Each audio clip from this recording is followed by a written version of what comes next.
Assalamu alaikum. This is Advocate Asadullah Hashmi. Today we are going to discuss about how to draft a strong and effective written reply to an application under Order 9, Rule 13 CPC. In another word, you can say that अगर कोई शख्स x party decree या judgement को set aside कराना चाहे और वो application under order 9 rule 13 CPC file करता है, तो अब फाइल करने के बाद आपकी एक्स पार्टी जजमेंट या डिक्री जो आपने 2 साल के टाइम पीरियड में या साल के टाइम पीरियड में ली थी, उसको बचाने के लिए, उसको प्रोटेक्ट करने के लिए, क्योंकि आपका राइट अक्रू हो चुका है या एग्जीक्यूशन अंडर प्रोसेस है,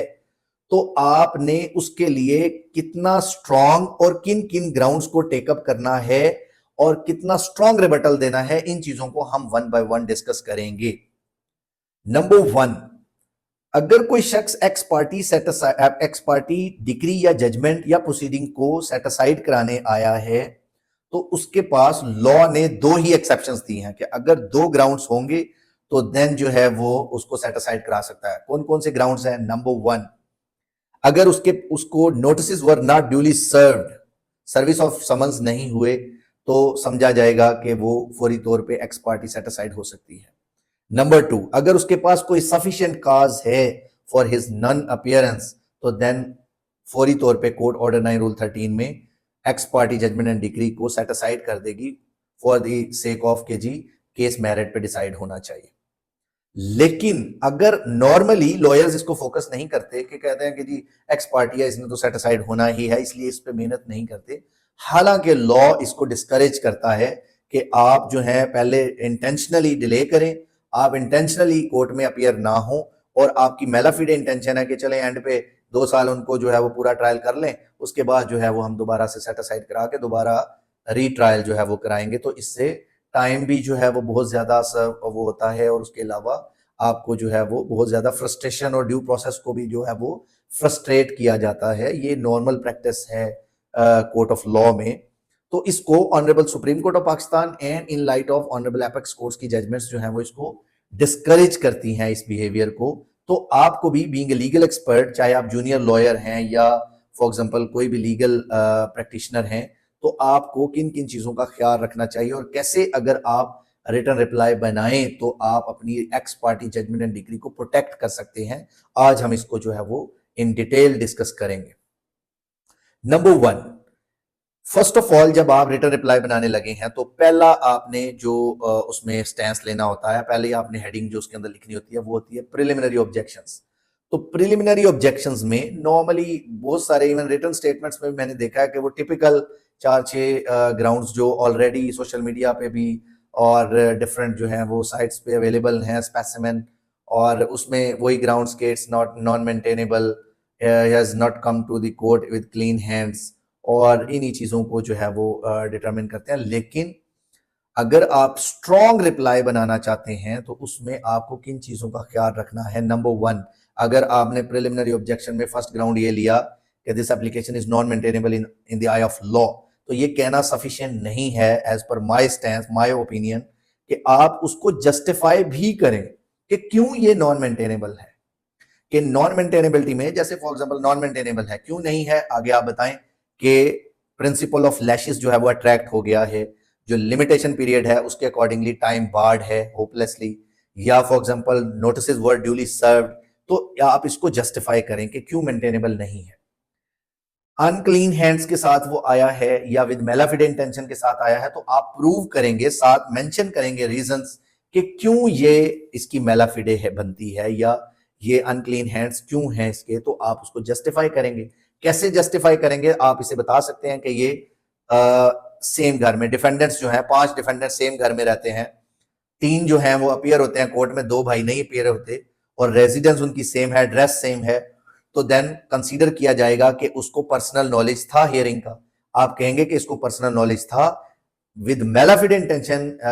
ही चूज टू कि भाई वो अपीयर ना हो कोर्ट में, तो आप ये शो करेंगे। उसके अलावा अगर वो कहता है कि मुझे नॉलेज नहीं था, I was unaware of that कि जी कोई प्रोसीडिंग चल रही है, तो देन आपने अगर नोटिस कराए थे तो नोटिस की रसीट्स, अखबार इश्तिहार कराया था तो न्यूज़पेपर, अगर आपने चस्पांदगी कराई थी तो वो चस्पांदगी की फोटोग्राफ, अगर आपने थ्रू व्हाट्सएप उसको सब्सटीट्यूटेड सर्विस के थ्रू जो है वो व्हाट्सएप किया था और व्हाट्सएप पे ब्लू टिक हो गए, उन्हें रिसीव किया और उसके ऊपर आपकी कम्युनिकेशन हुई, तो देन आप वो उसके स्क्रीनशॉट को एज ए डॉक्यूमेंट्री एविडेंस जो है वो सबमिट कराएंगे और साथ मेंशन करेंगे प्रिलिमिनरी ऑब्जेक्शंस में। मेरे नजदीक जो प्रिलिमिनरी ऑब्जेक्शंस हैं वो बेसिकली उसकी हेडिंग ऐसी होनी चाहिए, प्रिलिमिनरी लीगल ऑब्जेक्शंस, कि जो भी आपके ऑब्जेक्शंस हैं वो आप उसके अंदर मेंशन करेंगे। उसके अलावा अगर कोई डॉक्यूमेंट्री प्रूफ्स हैं वो आप उसके अंदर जो है वो सबमिट कराएंगे। फिर उसके अलावा अगर टाइम लिमिटेशन बार्ड है तो आप उसमें मेंशन करेंगे कि आर्टिकल 164 ऑफ लिमिटेशन एक्ट 1908 के अंडर जो है वो जो time period statutory period provided है 30 डेज वो गुजर चुका है, उससे कि भाई इसको उससे पहले नॉलेज था, इसको नोटिस वर ड्यूली सर्व्ड, पर्सनल नॉलेज भी था और ये जानबूझ के जो है वो इन्होंने इसके अंदर अपीयर नहीं हुआ, इसलिए जो है वो ये नॉन मेंटेनेबल है और इसकी मेलाफाइडे शो होती है। तो जो डॉक्यूमेंट्री प्रूफ्स हैं वो आप साथ अनेक्स करें, उसमें आपकी जो भी डॉक्यूमेंट जिससे ये शो हो, दो ही चीजें आपने प्रूव करनी है, किसको पता था, नॉलेज था, और सफिशिएंट काज इसके पास नहीं है, और उसके बारे में आपने जो भी ग्राउंड्स आपके पास अवेलेबल है वो आप उसमें मेंशन करेंगे। इसके अलावा आपके पास एक स्ट्रॉन्ग ग्राउंड ये है कि आपकी जो एक्स पार्टी डिग्री है वो नॉर्मली ये कहते हैं कि जी मेरिट पे डिसाइड होना चाहिए, टेक्निकल ग्राउंड पे सेट असाइड नहीं होना चाहिए। तो आपका इसके ऊपर जवाब ये होना चाहिए कि टेक्निकल ग्राउंड पे ये डिसाइड नहीं हुआ, कोर्ट ने एक्स पार्टी करने के बावजूद एविडेंस को एग्जामिन किया, उसके एफिडेविट्स को एग्जामिन किया, उसके ऊपर जो है वो प्रॉपर एविडेंसेस, डॉक्यूमेंट्री एविडेंस और इन सब पे रिलाई करते हुए कोर्ट ने आपको जो है वो रिलीफ दिया है। कुछ कोर्ट्स में होता है कि जी वो बस एक्स पार्टी करके और उसको जो है वो डिसाइड कर देते हैं। मेरे नजदीक ये it's not a good practice कि एक्स पार्टी के बस जी एक्स पार्टी हो गया, whatever has been done, whatever जो भी डिमांड हुआ उसके अकॉर्डिंगली जो है वो उसके ऊपर डिग्री हो गई। लेकिन आई बिलीव कि इसके ऊपर क्योंकि इंटरनेशनली जो चीज रिकॉग्नाइज की जाती है इवन यूके यूएस में, कि अगर इवन एक्स पार्टी भी है तो कोर्ट क्या करती है कि आपके क्लेम को with documentary evidences, with the statement of the plaintiff और पिटिशनर, उनकी स्टेटमेंट्स और उनके साथ एग्जामिन करके उनको कोरोबोरेट करके उसकी स्टेटमेंट्स के साथ अपने हिसाब से कोर्ट एज पर लॉ जितना उसका राइट बनता है उसको डिसाइड कर देती हैं। तो जब इस तरह की कोई डिक्री या जजमेंट जो है वो अनाउंस होगी तो उसके लिए आपके पास एक स्ट्रॉन्ग एंड वैलिड ग्राउंड है कि आप उसको क्लियरली कोर्ट को इस बारे में असिस्ट करेंगे कि ये मेरिट पे डिसाइड हुआ है, ऑल्दो ये एक्स पार्टी है लेकिन मेरिट पे एज पर डॉक्यूमेंट्री एविडेंसेस के ऊपर देखते हुए इसको जो है वो डिसाइड किया गया, तो आपके पास एक स्ट्रॉन्ग ग्राउंड है। फिर लोग नॉर्मली इन मिसलेनियस एप्लीकेशंस को क्या करते हैं, बस ऐसे ही बनाया, हाथ से उर्दू में लिखी और जाके सबमिट करा दी।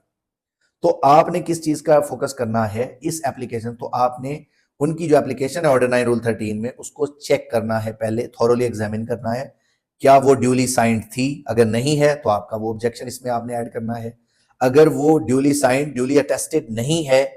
जो लॉ में प्रोवाइडेड ऑर्डर 7 में या ऑर्डर 8 में जो प्रोवाइडेड है कि क्या क्या चीजें जो है वो उसके लिए रिक्वायर्ड है, वेरिफिकेशन वगैरह, वो सारा कुछ अगर नहीं है तो वो डिफेक्ट को आप लीगली जो है वो इसके अंदर चैलेंज करेंगे।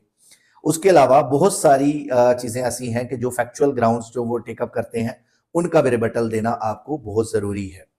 फिर आप प्रेसिडेंट्स जो हैं, there are tremendous judgments and precedents जो कि सेटल्ड है ऑनरेबल सुप्रीम कोर्ट तक, जिसमें लिमिटेशन पीरियड को क्लियरली अट्रैक्ट किया गया और क्लियर इसके बारे में वर्डिक्ट्स हैं कि जब लिमिटेशन पीरियड हो जाए तो आपने उसको ऐसे ही बिला वजह या जरा सी उसके ऊपर जो है वो उसको डिनाई या फौरी तौर पे जजमेंट को सेट असाइड नहीं करना, आपने उसकी मेलाफिडे चेक करनी है, आपने क्रेडिबिलिटी ऑफ डिफेंडेंट चेक करनी है, आपने चेक करना है कि नोटिस ड्यूली सर्व्ड हैं या नहीं, उसके अलावा उसके पास सफिशिएंट काज है या नहीं, अगर नहीं है तो देन आपने किन किन चीजों का ख्याल रखना है, अब राइट उसका एक्रू हो चुका है या नहीं, उसके अलावा जो डिले है, टाइम बार्ड अगर है 30 डेज का तो लिमिटेशन एक्ट का जो 164 आर्टिकल है वो अट्रैक्ट होता है या नहीं। तो ये वो चीजें हैं जो कोर्ट ने उसको जो है वो क्लियरली थॉरोली एग्जामिन करनी है। अच्छा, अगर कोर्ट एक्सरसाइज करने जा रही है ये तो आप कोशिश करें कि जजमेंट्स को रिप्रोड्यूस करें, उनका जो रेलिवेंट पोर्शन है उसको मेंशन भी करें, साथ अनेक्स भी करें ताकि कोर्ट को ज्यादा बेहतर तरीके से आप असिस्ट कर सकें। तो उसका फायदा ये होता है कि कोर्ट के माइंड में या जजिस के माइंड में जो है वो आपकी क्रेडिबिलिटी भी चेक हो रही होती है कि आप बीइंग ए लीगल एक्सपर्ट जो है वो कैसे कोर्ट को प्रेजेंट करते हैं केस को या फाइल, क्योंकि फर्स्ट आपकी फाइल है जो जज के सामने आएगी और वो उसको रीड आउट करके आपके बारे में, बीइंग ए लीगल एक्सपर्ट या प्रोफेशनल जो है वो लीगल प्रैक्टिशनर जो है, तो वो आपके बारे में, आपकी क्रेडिबिलिटी के बारे में चेक करेंगे कि आप कितने जो है वो वेल इक्विप्ड हैं या वेल ड्राफ्टमैन हैं, या क्या आपके पास जो है वो क्रेडिबिलिटी है, ये ग्राउंड्स क्या है। तो अगर आपके वही टिपिकल ग्राउंड्स हैं, सिंपल और विदाउट एनी लॉजिक और रीजन, तो देन जो है वो कोर्ट उसको फॉर ग्रांटेड लेती है। तो वो कोर्ट उसको समझेगी कि आपके पास शायद कोई ऐसा वैलिड या लॉजिकल ग्राउंड नहीं है जिसकी बेस पे आप इसको कंटेस्ट कर सके, तो इसलिए वो जल्दी सेट असाइड कर देती है। तो इसलिए ये वो ग्राउंड्स हैं। अगर आपके माइंड में भी कोई और ग्राउंड है, अगर आपका कोई भी क्वेश्चन है इससे रिलेटेड के जो इसमें जो है वो उसमें डिस्कस होना रह गया है, तो आप क्लियरली जो है वो डिस्कस कर सकते हैं। उसके अलावा अगर हम इसको फाइनली कंक्लूड करें, तो नंबर 1 आपका रिप्लाई में प्रिलिमिनरी लीगल ऑब्जेक्शंस होना जरूरी है। नंबर 2 डॉक्यूमेंट्री एविडेंस आपने साथ जरूर लगाने हैं। फिर उसके बाद फैक्चुअल रिबटल्स के फैक्ट्स, यानी वो सेम घर में रहते हैं 4 डिफेंडेंट्स, या उनका एड्रेस पे जो है वो सर्विस हुई है, या उसने जानबूझ के डिनाई किया, या उसके अलावा कोई भी ऐसा ग्राउंड जो कि रेलेवेंट हो इससे, जो ये शो करे कि आपने जो है वो सर्विस कर दी और उसको या पर्सनल नॉलेज था, या आपने व्हाट्सएप किया था, या कॉल के थ्रू, या किसी भी कम्युनिकेशन जो सब्स्टिट्यूटेड सर्विसेज हैं उसके थ्रू आपने उनको जो है वो इन्फॉर्म किया, तो देन आप जो है वो अपनी एक्स पार्टी जजमेंट और डिग्री को प्रोटेक्ट कर सकते हैं। फिर उसके बाद अगर आप जो पैरावाइज कमेंट्स हैं, जो कुछ उसमें लिखा है एप्लीकेशन में, आपने 1 बाय 1 हर पॉइंट को रिबट करना है, और रिबट करने के बाद आपने उस रिबटल के अंदर लॉजिक भी देना है। हाँ, नॉर्मली क्या होता है कि कुछ मैंने देखे हैं ड्राफ्ट्स, उसमें प्रिलिमिनरी ऑब्जेक्शंस के अंदर जो है वो बड़े अच्छे तरीके से ड्राफ्ट के जवाब दे देते हैं। बेहतर तो ये है कि आप उसके अंदर भी उसके बारे में ब्रीफ सा आंसर जरूर करें जब आप डिनाई कर रहे हैं। लेकिन अगर आप नहीं लिखते तो आप ये जरूर मेंशन करें कि प्रिलिमिनरी ऑब्जेक्शन के किस पॉइंट नंबर में इस क्लॉज का आंसर है। तो उससे ये होता है कि जजेस साहिबान को अपनी जो आपकी रिप्लाई है या आपकी पिटीशन है उसमें उसको समझना आसान होता है और कोरबोरेट करना भी आसान होता है। तो अगर आपको इस तरह की सिचुएशन लाहक है, आपकी एक्स पार्टी जजमेंट या डिग्री जो है वो कोई सेट असाइड कराने आया है, तो आप इन ग्राउंड्स को दें, तो इंशाल्लाह ये it would be very helpful for those lawyers, specially young lawyers, कि जिनको नहीं पता कि ग्राउंड्स क्या लेने हैं, या एक्स पार्टी अगर आ गई है एप्लीकेशन सेट असाइड कराने के लिए, तो आप क्या उसको भी डिसमिस करा सकते हैं या नहीं। तो ये सारे वो ग्राउंड्स हैं जिनकी बेसिस पे आप एक effective written reply of application for setting aside ex parte decree, जो ऑर्डर 9 रूल 13 में होती है, उसको आप जो है वो स्ट्रांगली रिबट करवा सकते हैं, और आप अपनी एक्स पार्टी जजमेंट को जो है वो प्रोटेक्ट कर सकते हैं, क्योंकि आपका राइट जो है वो अक्रू हो चुका। Thank you so much. Allah Hafiz.